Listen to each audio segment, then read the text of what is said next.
My whole concept behind this piece that I've done is typography. I never really thought I was great at typography. Always wanted to try it, nor did I think I would even like it. But I really tried to just incorporate and intermix cultural words and descriptive historic words from Cuban culture and Tampa culture. Also with the Cuban woman on top, she to me represents beautiful, strong, independent women, and that's what I think the Cuban culture kind of represents. And I did research to find all the words, thought of them, and stuck them in there. And then I just pretty much challenged myself. Like, I just didn't know about typography, and I really did research about it, tried to place everything correctly, and I really enjoyed doing it. And I hope you guys enjoy it. First off, I would say that purely from a executional standpoint, I'm very impressed with what you've put together. I think it looks good. However, I'm not sure if I'm really buying off on it conceptually. There are words there that I guess are Cuban, but I think simply to say that it's about culture is a bit shallow.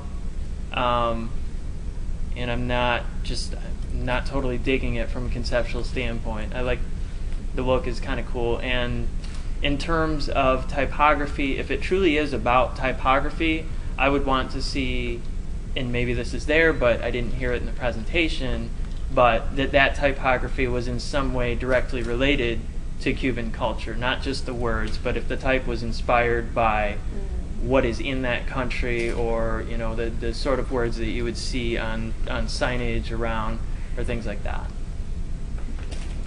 Well, Kristi, I think that you did a great job of stepping up, and I see a lot of improved illustration technique here in your Cuban woman. I'm impressed with growth that you're showing here, and since the last 2 weeks, the last time that we saw one of your pieces. I think that, again, I'm having a little bit of a hard time buying off on the concept of Havana Days. It was interpreted very literally, and I also, noting in your presentation, I know that you're nervous, but you also had improved presentation since last time. But there was a couple things that kind of stuck out in my mind.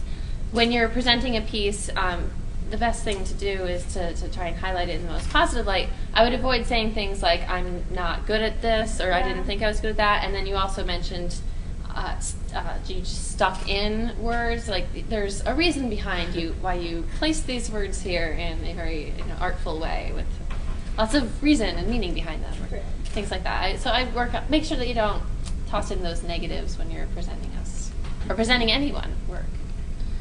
But especially us. Kidding. Go ahead, Phil. Kristi, I'm going to take a different take here. I think, much like Rick, you have.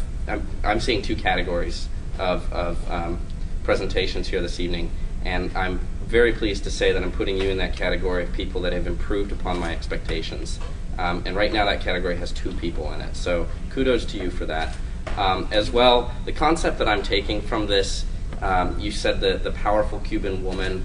I like that. I think that as an art piece, maybe not a graphic design piece, that functions. That I get that. I see this feminine, confident form utilizing a cigar, which is inherently or traditionally seen as a very masculine symbol. I like that juxtaposition. I also applaud you for trying out something that you're not familiar with, which is typography.